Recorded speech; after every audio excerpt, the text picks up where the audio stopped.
Hi everyone. So here we are at the end of Season 1 of 66 Horror Flix. I want to thank all of you who've been watching the series. Your support means a whole lot.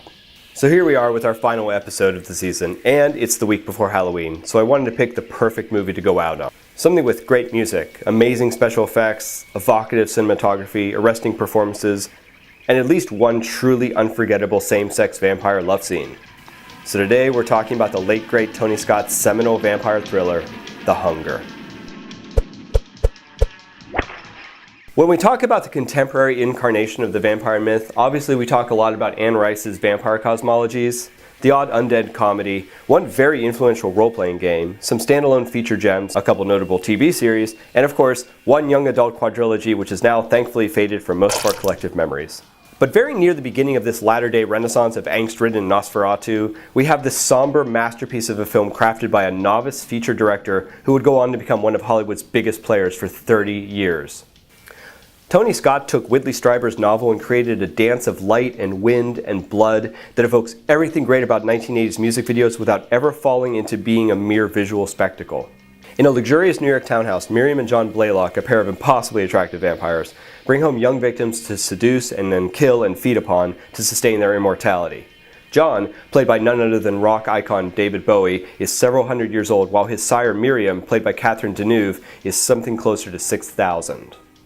But the undying lovers find that even for vampires, nothing lasts forever, as time suddenly seems to be catching up with John with alarming rapidity. He seeks out the counsel of an expert in the genetic causes of aging, Dr. Sarah Roberts, played by Susan Sarandon. But after waiting all day, John is denied a private meeting and returns home, where he quickly succumbs to the ravages of time. When Dr. Roberts seeks out his home address, she meets Miriam, and that's why we all had to watch this movie when our parents weren't around. On a serious note, the depiction of homosexuality in mainstream American cinema had thus far been overwhelmingly negative. LGBT characters were usually portrayed as derogatory stereotypes for laughs, or even when treated seriously, often tied to perversion and even criminality, such as in Cruisin' and Alfred Hitchcock's Rope. In The Hunger, we're presented with a classy seduction scene between two complex female characters that is treated respectfully, shot artfully, and this is important, is critical to the advancement of the film's plot. Look, there had been no shortage of cinematic lesbian vampire scenes shot before this film, mostly in European movies from Vampiros Lesbos to Vampire Lovers, Daughters of Darkness, and the list goes on if any of you want to do some further research on the topic. Some of these scenes are arty, most are sexy, some are pretty zany, and some are just downright raunchy. But it's difficult to argue that almost all of them don't exist, at least mostly for the sake of titillation. What this film managed to do was not only remove much of the exploitative elements from that equation, but also, intentionally or coincidentally, link together the ideas of vampirism, casual sexual encounters, and sexually transmitted diseases, which was definitely a topic of growing concern in the early 1980s. Horror and science fiction are at their mightiest when they operate as allegories, reflecting the issues and struggles we as humans deal with in our everyday lives. From Herman and Lily Munster being one of the first TV couples to share a single bed, to Kirk and Ahura exchanging the first biracial kiss on television. Genre storytelling has been able to be a catalyst for social progress because it can present otherwise controversial topics couched in the safety of fantastical characters or situations. And that's just what The Hunger did by depicting love as a connection between individuals that exists apart from gender. The film's stylistic influences are so omnipresent that they're almost difficult to quantify now. From skyrocketing the awareness of darkwave band Bauhaus to rooting the vampire myth in Egypt and of course the visual concept of the Ankh totem, The Hunger not only had a hand in catalyzing goth culture worldwide, but it's also had a seismic influence on the literature, art, and film of the vampire subgenre and subculture.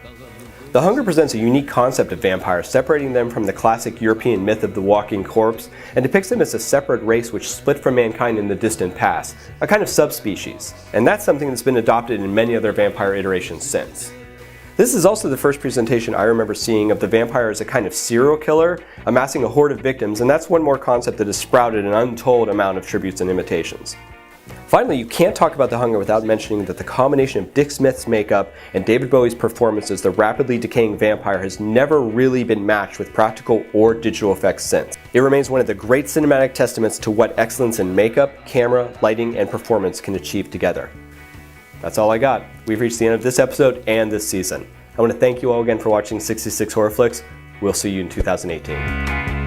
Undead, undead, undead, the virginal brides file past his tomb, still many times their flowers bereft in deathly bloom.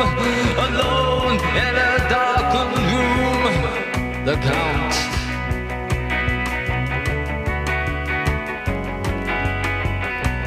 Bela Lugos is dead.